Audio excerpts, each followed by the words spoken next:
Just for the dogs. There's two poopies. Hello and welcome back to the Health and Harmony Goals podcast and happy 2021. I was going to say 2022, but you know me, I've been skipping a year since last year. Merry Christmas, Happy New Year. I hope you guys all had a fabulous festive season, kept safe, kept healthy, and are ready to tackle another year. Another year of health and happiness. Exactly. We got two poopies on the podcast today, so you might hear some grunting and stuff. You guys will watch the YouTube video when we upload it for entertainment because they are both on screen today.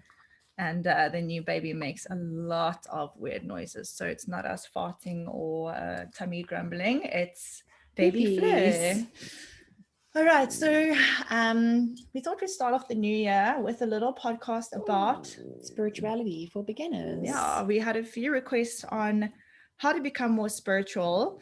So we thought we'd talk about it, but obviously when it comes down to spirituality, it's such a broad thing and it can mean something completely different to every single different person on the planet. So, I mean, we're just going to talk about practices and things that you can incorporate into your life to practice spirituality. But if we miss something out that you guys do, or we do something that you guys don't agree with, it doesn't matter because you do you. It's all different. We all practice differently. We all believe 100%. different things. So this is just our tips and tricks. Tips and tricks on, like we said, okay, it's for beginners. So it's basically just to help you become more aware and like we said, ways that you can become more spiritual, whatever spirituality means to you, as Roxy says. I mean, whether it's a figure in your life that you believe in, or whether it's just you wanting to be more connected to yourself and to the earth and to everyone around you. Spirituality can mean something different to everyone. So exactly. I think spirituality, Rox and I was saying, just gives everyone a purpose to life. Like if you've got spirituality in your life, whether it's for you believing in just connectedness, or whether you believe in God, or whether you believe in Allah, or whoever whatever the whole thing is, it might just be source. I mean, every single person is different, but it just gives you a purpose to life. I think no matter what your religion or culture or whatever the situation is, spirituality is something different. And I think that's actually a good point to start on. Like, people don't realize that spirituality and religion are two different things. So we are not delving into religion today at all. Being spiritual and being religious are two different things. Yep. So I found a definition by Brené Brown, she's a ledge, on spirituality, which I'm just going to read to you guys because I thought it summed it up quite beautifully. But like I said, if this is not what you think it is, then you don't have to go by this definition. So she says spirituality is recognizing and celebrating that we are all inextricably connected to each other by a power greater than all of us, and that our connection to that power and to one another is grounded in love and belonging. Practicing spirituality brings a sense of perspective, meaning, and purpose to our lives. Well, there we go. Purpose. There we go. So yeah, for me, I think spirituality is just connection with yourself and connection with people around you, and obviously connection to the universe. 100%. I think just in general, I mean, like we said, no matter what you believe in or who you believe in or whatever your situation is for yourself, spirituality is just believing that, I mean, for us, like Roxy's just said, it's believing that everyone and everything and all the things around you are connected by one source. So whatever your source is, that's great, but it's just the belief that we are all connected, no matter which way you believe it is or believe it isn't. So yeah, I think that's what spirituality is always meant to me, just believing that everything is always connected. And also in saying that, because everything's connected, like obviously you're going to want to treat everyone and everything with peace, love, and happiness. Yes. Because if we're all connected, you treating someone else badly or nature or whatever it may be badly is just gonna come back to you because we're all connected. 100%. I mean, it's as cheesy as it sounds, what you put out is what you get back. Exactly. Yeah. All right, so we wanted to discuss the 3 layers of you. Yes. Because there are 3 layers that you can work on in order to become more spiritual. And those 3 layers are the self, which is obviously your mind, your ego, your identity, your thoughts, your emotions, your beliefs, everything You in your identify mind, as, that you identify as yourself and real in the world and all of that stuff. Then the second level is consciousness, which is basically however you want to call it, either your soul, Your soul. or your higher self. Yes. And then the third layer is connectedness, which is obviously the basis Source. of spirituality, which is either source, God, the universe, whatever you believe. Those are your 3 layers of you. Thanks, Tops. Sorry, my dogs have They're just trying to get comfy. So we thought we'd just discuss on each of those 3 levels how you can practice to become more spiritual. Mm-hmm. And I think the biggest one is self, because as you all may have realized, at whatever stage you are in your life, no baby, don't bite the microphone, and that you are you can be your biggest sabotager. You can be your own worst enemy. Yes, exactly. So working on yourself, working on your mind, working on your ego can be one of the biggest steps and the best steps towards becoming more spiritual, because 100%. your mind is what I think yourself always stands in your way more than anything else. Like, a lot of people just believe that their mind and the thoughts that go on in their mind is who they are, and it's 100% not.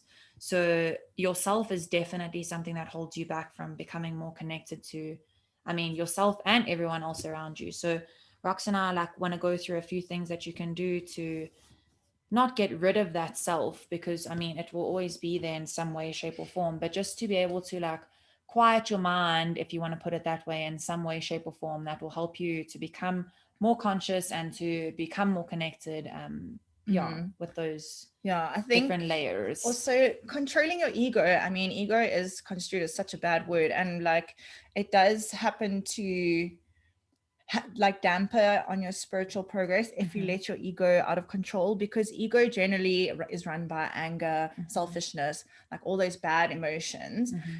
So if you can learn to control and bring down your ego to a more spiritual level, if that makes sense, then that'll help you in leaps and bounds in your spiritual journey. Always. So we just put down 5 things that you can start practicing, whether it's daily, weekly, whenever you have the time, just to work on bringing that ego under control. And the first thing is practicing forgiveness and letting go. I think this is such a big one, because it's within yourself, forgiving yourself and letting go of things that you may have done that you feel ashamed of or angry about, or whatever it may be. And also forgiveness and letting go of things that people have done to you in your life, because we so often hold on to what people have done to us, how they've wronged us, and it just eats you up inside. I think, like Rox is saying, with practicing forgiveness and letting go, depending on the person, it can be super, super difficult for you to forgive yourself in certain aspects, or it can be super difficult for someone else to forgive other people.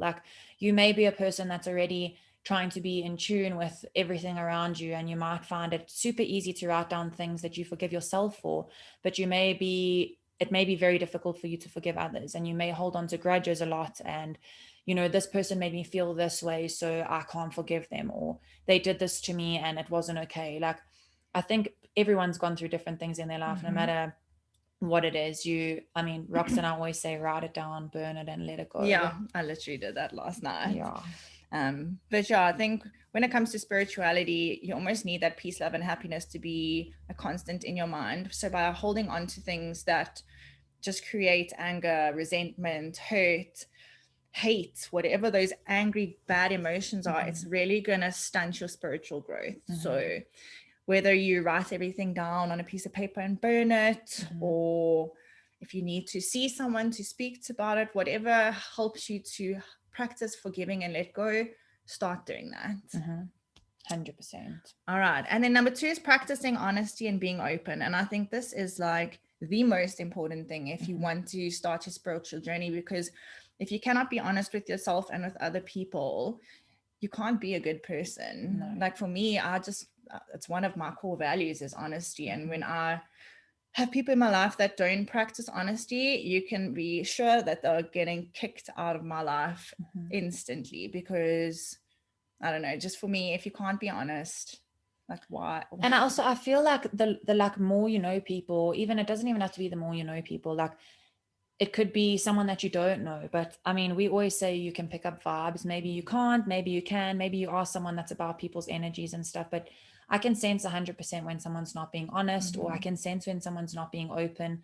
And I mean, you can't get through to those deeper levels, like we're saying, if you don't practice honesty and you aren't open, because then your life is just full of, I don't want to make it sound really bad, but your life is full of lies and deceit, and being closed off is not going to help you in any way, any way, shape or form, actually, to become more conscious or to become more connected.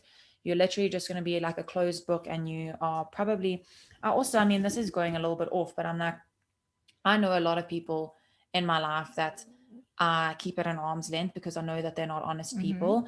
And I think that sometimes you get so far down the rabbit hole that you actually don't realize how many times that you're dishonest, and like how easy it is to lie. Like for me, I never, I mean, touch wood, I try not to, but I can say right now, I don't lie about things. Like I would rather be 100% honest. And even if it hurts someone or causes someone pain for like a second, I'm not saying go and tell someone that they're a bitch, but like if someone or do, but I'm like, if Rox wants to make plans and I'm like, oh, I'm just not feeling it today, I'm not going to be like, Roxy, do you know, I really need to not make plans today because of, you know, this or that.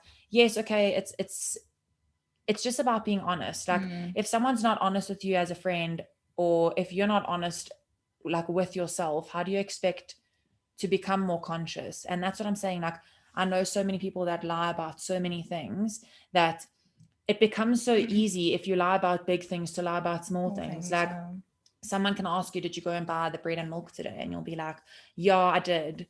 Where's the bread and milk? No, actually I didn't. Like, it just becomes so, it's like your natural instinct to be dishonest, and I cannot stand to be around people like that. Yeah. And I mean, I think I was listening to a Jay Shetty podcast the other day, and he was saying the more you tell a lie, the more you start to believe it. 100%. So just don't do it. That's the easiest way of saying what I just said over fucking 10 minutes there. So just be honest, guys. Yes. Okay. And then the next one is surrender your need for control. I think a lot of people will struggle with this because we all control freaks 100%. In one way or another. But the more you try to control, that's a new word. Control things in your life, people in your life, situations in the life, the more like angry and resentful you're going to become, because you can't control anything besides your actions and your reactions. 100%. There's nothing else in this world that you can control. Oh, sorry guys. I think a lot of people try to, I mean, whether it's anxiety or control, whatever you want to call it, but a lot of people try to focus on tomorrow or like to control the future. And I mean, if just because specifically in this podcast we're speaking about spirituality, if you are a spiritual person or you're wanting to be a spiritual person, like you have to realize that whatever's meant to happen in this world is already planned out. You have zero control over the future. You have zero control over the story that is playing out in your life. Yes, like Rox is saying, you have control about your reactions and your actions and the way you react to people, and maybe the things that you do each day, but you have no control over what's going to happen tomorrow, and you have no control over what's going to happen in a year or a month or a week, whatever the situation is. Like as soon as you let go of that controlling aspect of your personality, like everything just becomes so much easier. You just realize how much less anxious you are, how much less you worry about tomorrow. Like it sounds so cliche, but it's literally just living in the present moment. Like today is what it is. Tomorrow you have no control over, and the past is completely done. Yeah. And like on that little note where you spoke about anxiety, like that is why I believe so many people struggle with anxieties, because they're worrying about stuff in the future that hasn't even happened yet. I mean, it sounds so silly, but that's exactly what anxiety is. You're stressing about something that hasn't happened yet in the future, when you could just be living in the present moment, living your best life. That's like one of my favorite, well, it's not really a quote, but one of my favorite sayings is like, if you focus on the past, that causes you depression, because you literally cannot change the past. And if you're focusing on the future, it literally causes you anxiety. That, like Rox is saying, is the sole like root of anxiety is stressing about the future, because what else would cause you anxiety? Anxiety is caused by something that hasn't happened yet. Yeah. Fleur agrees. All right, then the next one's to enjoy silent moments with yourself. I mean, we're going to touch on this a few times, but I think one of the biggest things on your journey to spirituality is meditation. And we were even saying earlier, it's not the strict meditation where you have to sit upright, breathe in a certain way, don't think about your thoughts, like whatever works for you and makes you center yourself and come back to the present moment and relax and let go. That's the way you meditate. Like it may be focusing on your breath. It might be staring at a rose for half an hour. It might be lying in the bath listening to classical music. Whatever works for you as a way to enjoy a silent moment with yourself, do that. I think it even boils down to like, say you're driving to work in the morning and you really hate listening to the radio, and today's not a day for you to listen to a podcast. Like there's nothing wrong with sitting in the car and enjoying those silent moments. Like Rox is saying, enjoy being silent with yourself. I think also in the day and age that we live in, everything is like city life, hustle bustle, like work. Okay, in the morning I want to exercise, I need to have my breakfast, I need to get to work on time, need to rush home from work, need to fetch the kids from school, need to go to the gym, fetch the dogs, take the dogs, whatever your situation is. But everything is always a rush, that when we do have those moments of silence, it's like, it almost feels not okay. It's like, oh, I was going to say, people struggle to be alone. And I mean, if you can't be happy by yourself, then you need to practice that, girl. 100%. Because at the end of the day, all you have is you. And I think, I mean, it's like anything. Spirituality, meditation, whatever the situation is, everything is always difficult at the beginning. It becomes easier with time. Like, I mean, you might really not enjoy even 1 minute being by yourself at this point in time. But the more you start to appreciate that silent time on your own, whether it's 1 minute or 2 minutes, whatever it is, I can promise you now in a month's time, when you get 15 minutes by yourself, you're going to be like, thank whoever, bless my life, I have 15 minutes on my own, like nobody irritate me. Put your phone on do not disturb, whatever the situation is, but like enjoy silent moments on your own. Otherwise, I promise you, as much as your mind is going crazy 24/7, everything around you is going crazy 24/7. Like you need to be able to just breathe. Sometimes people forget to breathe. We're so busy. Like enjoy those silent moments by yourself. Yes. Again, and the last one to dampen that ego is to practice gratitude. This is a practice that I was actually doing a lot towards the end of last year. And it's crazy how when you start to practice gratitude and like look at all the little things and even the big things or the medium things that happen in your life every day that you have to be grateful for, whether it's having a roof over your head or having an amazing loving partner or having a job that pays your bills and puts food on the table for you and your kids, whatever those small or big things are, the more you focus on them, the more you start to realize how much more you have to be grateful for in your life. And I think the more you focus on gratitude, like you're saying, even with small things, like the more everything else good grows in your life because you are showing how grateful you are for the small things. Some people get so taken away by gratitude, like you have to be grateful for the fact that you earned R1 million this year. Like, no, it's being grateful for the fact that when you wake up in the morning, you have a fresh pair of tackies to put on, where people are walking barefoot. And I know it is like, it's a difficult world that we live in. A lot of people are poverty stricken and whatever the situation is, but just to be so grateful for every small thing. I mean, even people that don't have money, it doesn't even have to be about finances or money or clothing. Like, you can be grateful for the fact that you got to eat a handful of grapes today, like where somebody else didn't. And like Rox is saying, if you are grateful for that handful of grapes that you've just eaten, I promise you everything else in your life is just going to show you more and more every day. Like you can be so grateful for every single thing in your life, every single thing. And it goes back to the law of attraction. What you focus on grows. So when you've been grateful for small things in your life, the universe is going to keep shooting more good things your way. Yes. So practicing gratitude, whether you writing it down in a journal or just in the morning, wake up and say out loud 3 things that you're grateful for, whether it's that we have fresh air to breathe or clean water that comes out of our taps. Like you can take a shower in the morning. Exactly. Like flipping hole. It doesn't have to be that you're grateful for the fact that you get to go to a restaurant tonight and eat a 5-course meal. Like yes, that is something 100% to be grateful for, but gratitude can be so small. Yeah. So those are 5 things you can start practicing today that can really help you just tackle your ego. And by there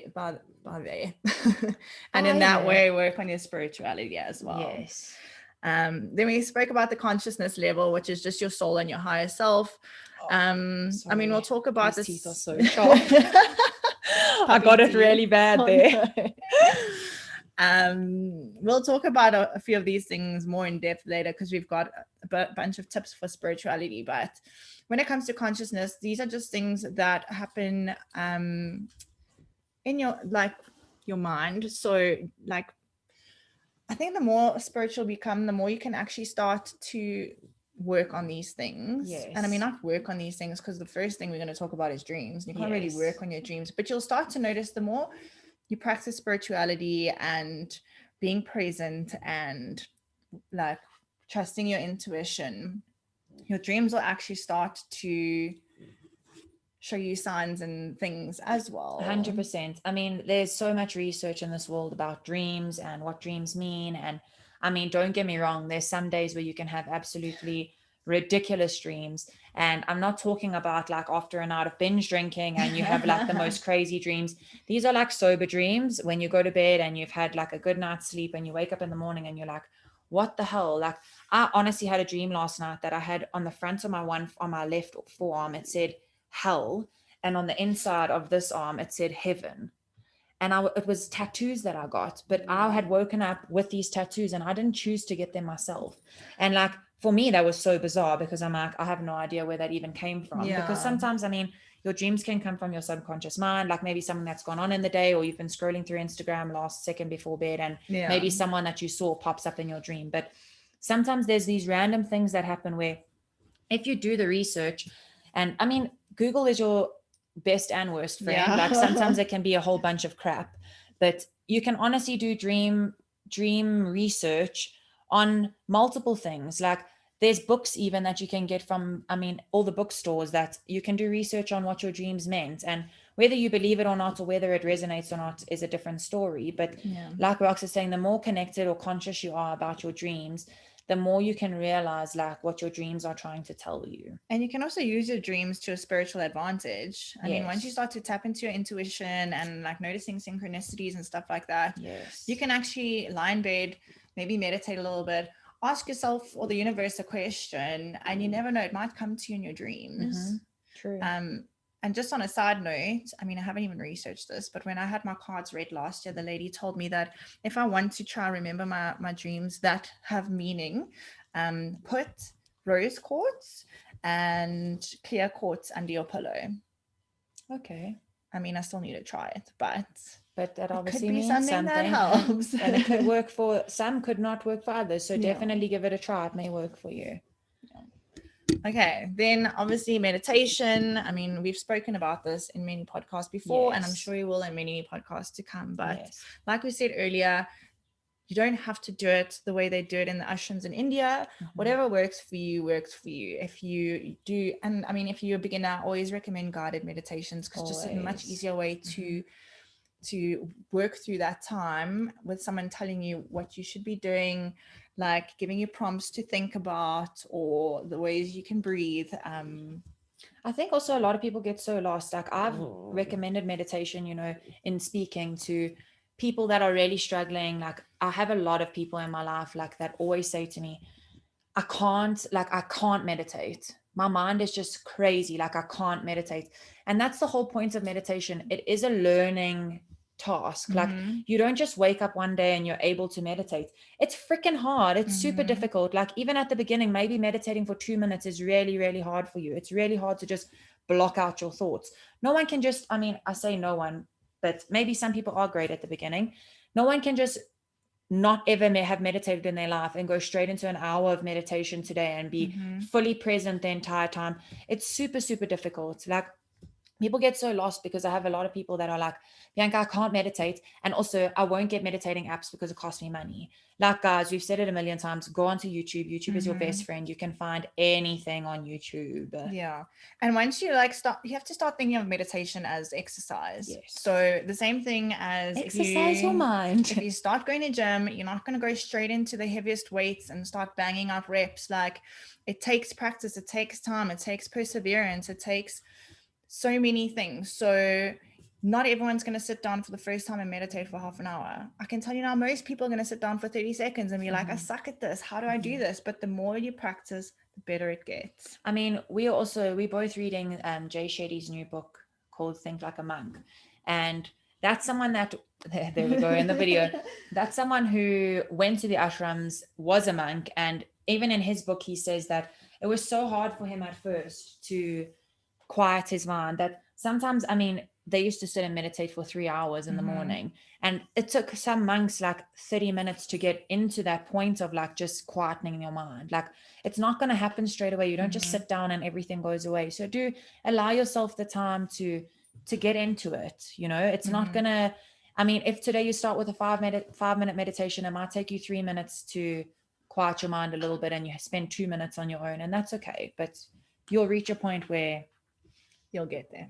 And I swear it's literally one of those things where it will just be one day where you're meditating and you're like, oh shit, this is it. This is how it gets. This is how it I'm feels. quiet. My mind is quiet. Bless. And when you feel that feeling, you're going to want to feel that feeling every day. Exactly. And you're going to have a day where it feels amazing. And then you might have another day where you feel like you're back to square one. Yes. So just keep that in mind. Yes. And then also journaling and intuitive writing. And I mean, you can either buy a journal that gives you prompts daily, like I love my Mind Your Hero journal. It asks you things that you're grateful for, like important tasks you want to get done during the day.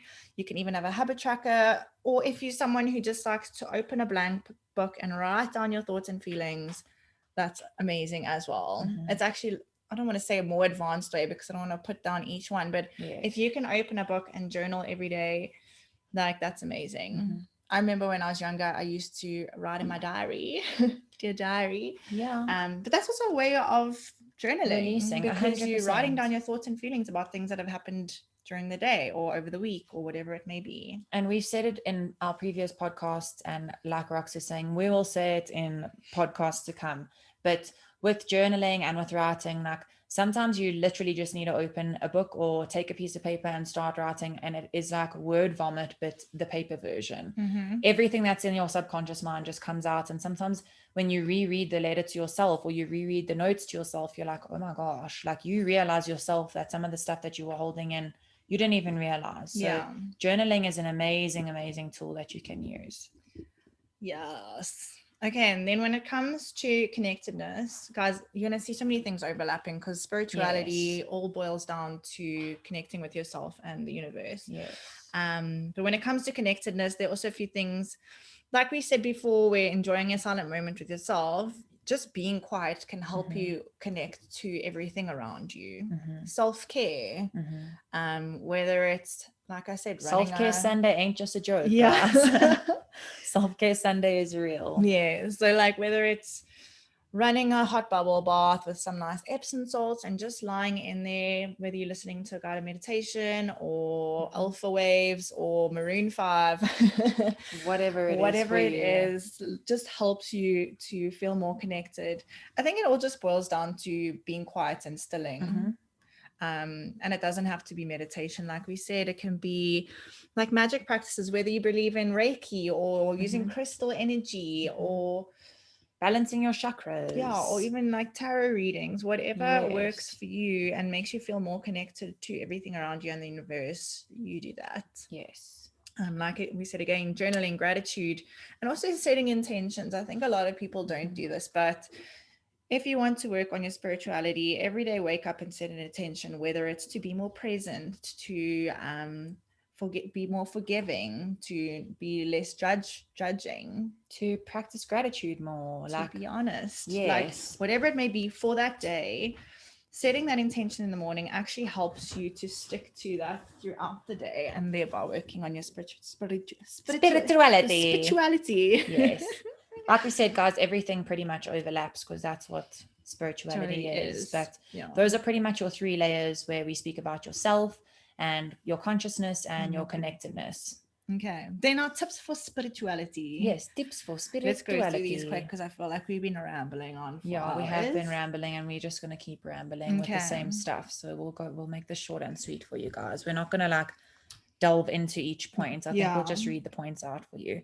I mean, if you can get out a pen and paper, obviously if you're driving, not going to happen, but maybe do it later. Yes. And just jot down these points because it's something that you can work on every day. Yes. And number one, like we were saying, what is your spirituality? What does spirituality mean to you? I mean, if you don't have a clear idea of what spirituality means to you and how you're going to work on it, then how do you begin? Yes. You need it like your goalpost and your outlines. See what spirituality means to you and ask yourself, what do you want to achieve with your spirituality? Is it something that you want as an influence in your everyday life? Is it something you want to tap into every now and then? Just find what your goal is with your spirituality and how often you want to be connected to your spirituality. And that's the number one tip. Okay. And then choose the tools that work for you. I mean, we've spoken about meditation, journaling, gratitude, forgiveness, you'll feel what yoga, yes, working out, running, cooking, I mean, gardening. I was gonna say drinking wine, but that's probably not a good not a good example. And especially now in January, let's scratch that one off the list. Sober Jan. But yeah, choose the tools that work for you. You don't have to do all of them. You don't have to do the ones that someone's told you have to do. Like we said, it's your journey, it's your life, your idea. So do whatever works for you. Sorry, puppy is eating all the cords. And number 3 is to develop your intuition. So these are just like those little nudges that the universe gives you, whether you've tapped into your intuition already or you're still working on it.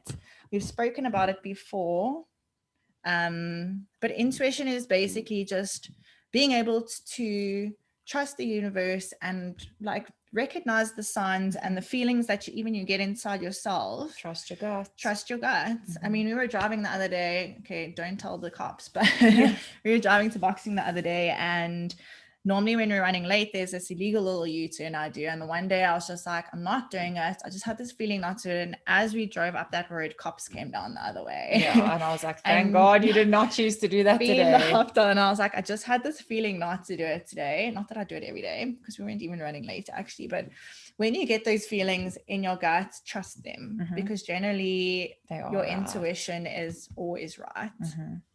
Okay. The number 4 is to surround yourself with nature. This is just that healing natural energy.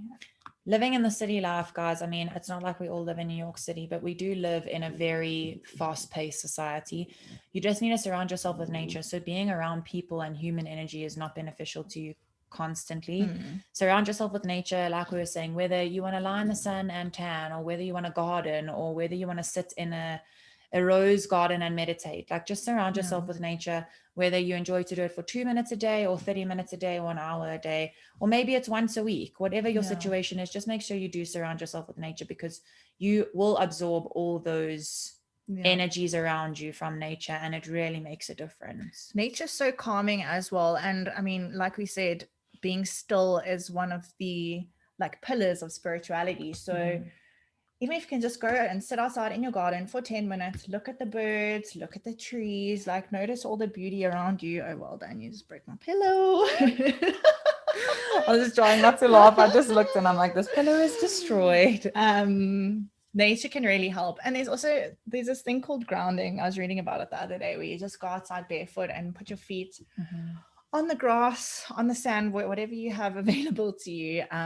That's why I never wear shoes. I can't remember the actual science behind it, but it almost like resets you just become the more vibrations in your body and it reconnects you with the earth. So if that works for you, go ground, girl. That's me. I call myself a Flintstone. I never wear shoes. I'm like, if I could not wear shoes to the shops, I wouldn't, but I would get corona. That's also why we both have scratches on our feet today. Yeah. We injured feet, barefoot injuries. Yeah. Okay. Number 5 is pay attention to signs and synchronicities. We've already touched on this. And I actually wanted to bring up a point, well, a book, if you guys are avid readers. And this book like really taught me about signs and synchronicities, what they mean, how to pick them up. It's called The Celestine Prophecies. I can't remember who it's by. Let me just go check quickly. But it really is an amazing book that helps you to learn and like know what synchronicities are. They're basically coincidences. So, I mean, for those of you, while Rox is getting that don't know what a synchronicity is, like I have a friend of ours that kept saying to me, B, I keep seeing the same gold car in like different locations that are not even similar to each other. And I know it's the same gold car because of the number plate, and the number plate doesn't have any letters on it. It's just got numbers. Often, that is what a synchronicity is. Something in the universe is trying to tell you something, and you need to like delve into that, do some research, or just like trust it. But that's what a synchronicity is. Pay attention. Sorry, I just kneeled down in front of my library and my dog peed on the floor, so now I pee all over me. Oh, nice. Okay, so it's called The Celestine Prophecy, and it's by James Redfield. It's just an amazing book. It's like, I'm gonna say it's fancy because I feel like there's a lot of truth in it, but it's just an amazing book that shows you the importance of synchronicities. Yes. Okay.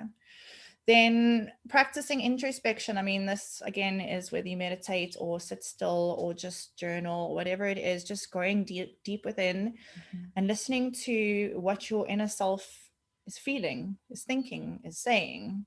Listen to yourself, guys. Yeah. Not to your ego mind, Yeah. but listen to those signs in your body. Okay, then the next one's spiritual reading. And I mean, like we said, Reiki, card readings. Also, like crystals. we said, everyone and everything is different. Like you might want to go get a spiritual reading by someone. Keep in mind that everyone that does spiritual readings uses different practices and the outcomes are different. Like do your research, see what's going to resonate most with you, and then go with it from there. Yep. And if you don't like the spiritual reading idea, you can scrap it as well, because a lot of people find it too woo-woo, but yes, like it's not a fortune teller, guys. Yeah. There's a difference between spiritual readings and fortune tellers. Yes. You're not going to go to a spiritual reading and they're going to tell you, Roxanne, you are going to have 3 kids. a boy child in 7 years to come, and he's going to be a famous cricketer. Like that's No. definitely not what's going to happen. It's more based on like your current situations in life and just about obviously how you're feeling and stuff that you're going through. So it is beneficial, but like Rox says, if you want to scratch it, completely scratch it. And also if you do want to do it, like get recommendations from people who've seen people, because I think there also are a lot of people out there are willing to take your money and take you for a ride. So rather go to people who have been recommended by other people or who know are, I don't want to say legit, but who know are they've gotten good results from. Yeah. I think there are a lot of people who take us woo-woo people for rides. Yes. Okay, then again, journaling. I don't think we even need to go into that. Practicing gratitude. We spoke again about that. And then just living your purpose. And if you don't know what your purpose is now, practice everything we spoke about in today's podcast. And I promise you'll get there. The more you listen to synchronicities, the more you tap into your intuition, the more you practice meditation, the more you do the inner work, the more you're going to start to realize what your deeper purpose is. And I also know I'm going back to Jay Shetty's book, sorry, just because it's the book that I'm currently reading, but he always touches on the fact of like everyone's purpose is different, but majority of people in this world, like a lot of people's purpose is based on service, acts of service. So, I mean, no one's saying that you have to be giving 50,000 Rand a day to different charities, but like your act of service might be speaking to someone at a Woolworths or a Checkers, like speak to a teller or speak to people that you see every day that you don't usually have a conversation with. Like just spark up those conversations, or I mean, give someone a flower or give someone a smile, like something that costs you absolutely nothing. Acts of service can really help you find your purpose in life. And they make you feel real good inside. Yeah, you get that fuzzy feeling in your tummy. Okay, so those are our tips for spirituality. And then we just found this little quote that we absolutely loved. Yes. Hit it, girl. Here she goes. So, I mean, with everything that we've spoken about today, you have all the tools in the world to be able to become more spiritual, as we were talking about. But what you really have to remember is that you are the magical part of the equation. So everything around you is there to help you as a tool, but you are the magical part of the equation. That's something super important to remember. I think you should write that on your mirror for the week. Yeah. You are the I magical love part that. of the equation. I think you can write that on your wall in permanent marker. Tattoo it on your forehead. All right, so that was our little spirituality for beginners. We really hope that you guys found value Yes. in something that we said, or hopefully in all that we said. Yes. And like we always say at the end of every podcast, if something resonated with you, please post it and tag us, because we love to see what hit home with you. If you learned anything new, if you had any aha moments. And obviously our podcasts are always there. So, I mean, you may not be listening to this as soon as it was posted, but if you are listening to this currently and you are going to start to begin this spiritual journey that you go on, obviously, like we say, it's not going to happen overnight. I mean, if in a couple months' time you're still using the same practices and you've realized they really do work for you, pop us a message, send us a mail, like give us a call, whatever your situation is. We are so open to chat, and we'd love to chat to the people that listen to our podcast. So please let us know if it does work for you, and if, like Rox is saying, what we've said resonates with you. Also, just keep in mind, once again, like we said at the beginning, not everything might work for you. Some points may not, but it's also interesting for us to find out which points did work for you and which points worked for someone else. So Exactamundo. yeah. And like, I'm just thinking now, maybe we should do a 30-day spirituality challenge. Yes. Where we list tools and techniques that you can use, and you do the ones that work with you, but then we stick with it for 30 days and we all keep each other accountable. Yes, I love that. That's a good idea. Okay, so if you guys want to join in on that, go and follow us on Instagram. It's at Health and Harmony Goals. Yes. And we'll kick that off maybe in the next few days. Yeah, I think we'll make a post and then we'll ask whoever's keen to join, write a message in the comments or whatever the situation is. Or even if you're listening to this podcast, like we always say, on whatever platform, you can leave a review or leave a comment on the actual podcast platform where you can say that you would definitely be keen to be part of the 30-day challenge, and then we'll add you to the mailer. Yeah. Oh, I think the link is in our bio on Instagram to join our mailing list as well. Perfect. So that'll be the easiest way. There we go, guys. That's the easiest way. But thanks again for taking the time to listen to our little potty. Yes. We love you guys so much, and your support means the world to us. And we'll catch you next week. Yeah, here's to a happy, healthy 2021, guys. First podcast of many this year. Can't wait for the rest. Can't wait for the growth. Toodaloo. Toodaloo.